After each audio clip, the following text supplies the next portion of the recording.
సినిమాకు క్రేజ్ ఉంది. మనకేంట్లే అనుకునే రోజులు పోయాయి. ఎంత తోపు డైరెక్టర్ అయినా సరే, ఎంతటి క్రేజీ కాంబినేషన్ మూవీ అయినా సరే ఓటీటీలు లైట్ తీసుకుంటున్నాయి. బడ్జెట్లో సగం ఓటీటీ నుంచి వచ్చేస్తుందని ఖర్చు పెట్టుకుంటూ పోతే హార్ట్ స్ట్రోక్ తప్పదా? వారణాసి, రాకా వంటి సినిమాలకే డిజిటల్ సంస్థలు చుక్కలు చూపిస్తున్నాయి. రాజమౌళి, అట్లీ ఒకటనుకుంటే ఓటీటీలు సినిమా చూపిస్తున్నాయా?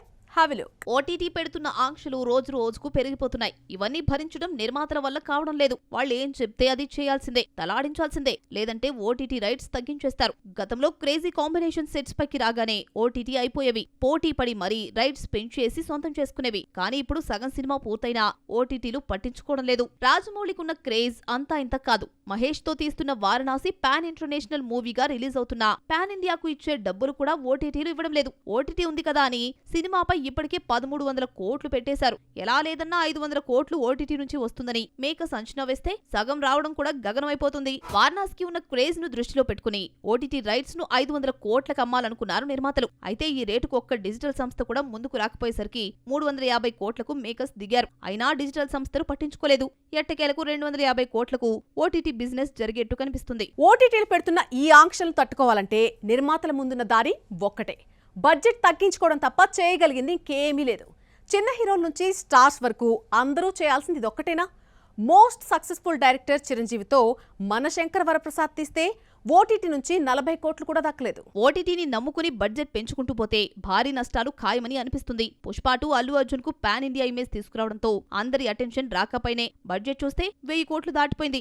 ఓటీటీ నుంచి 400 కోట్లు వస్తుందనుకుంటే ఇందులో సగం మాత్రమే వచ్చేలా ఉంది. శాటిలైట్ రైట్స్ 50% పడిపోయాయి. ఓటీటీ, శాటిలైట్, ఆడియో రైట్స్ రూపంలో బడ్జెట్ సగం కూడా రికవర్ కాకపోతే థియేట్రికల్ రైట్స్ నుంచి రావడం కష్టమే. సినిమా రిజల్ట్స్ తేడా కొడితే థియేటర్స్ లో 50% కూడా రికవర్ చేయడం కష్టమే అవుతుంది. ఈ సంక్షోభం నుంచి బయటపడాలంటే బడ్జెట్ తగ్గాలంటే ముఖ్యంగా హీరో, డైరెక్టర్ రెమ్యూనరేషన్ తగ్గించాలి. ఇలా చేస్తే 30% బడ్జెట్ ను కంట్రోల్ చేయొచ్చు. కానీ మన స్టార్సా రెమ్యూనరేషన్ పెరగడమే కానీ తగ్గడం లేదు. ఇదే కొనసాగితే మున్ముందు భారీ ఫ్లాపులు చూడాల్సి ఉంటుంది. బడ్జెట్ పెంచుకుంటూ పోతే ఎక్కడికెళ్ళి ఆగుతుందో తెలియడం లేదు.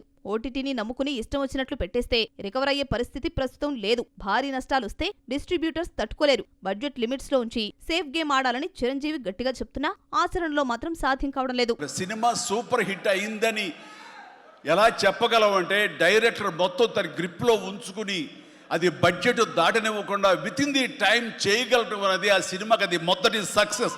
ఎన్ని సినిమాలు ఈ రకంగా ఉన్నాయో చెప్పండి అంటే చాలా తక్కువగా మనం లెక్క పెట్టుకోవాలి.